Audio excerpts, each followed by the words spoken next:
السلام علیکم ورحمۃ اللہ وبرکاتہ۔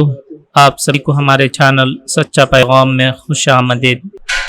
فبروری 16، 17، 18 شعبان 5، 6، 7 تاریخوں کے اوقات نماز اور روزہ ملاحظہ فرما کر ان کے مطابق نمازوں کی پابندی فرمائے۔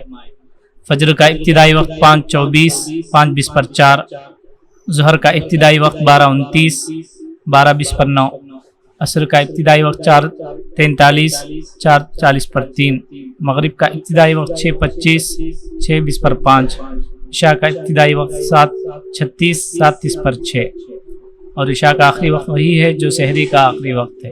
من جانب مدرسہ علم القرآن، مسجد فاطمۃ الزہرا، محلہ نقاش، کڑپا، شہر کڑپا کے مقامی حضرات اس مدرسے سے فائدہ اٹھاتے ہوئے اپنے بچوں کو حافظ بنانے کے ساتھ اسکولی تعلیم میں دلائیں۔ جزاکم اللہ خیر۔ السلام علیکم۔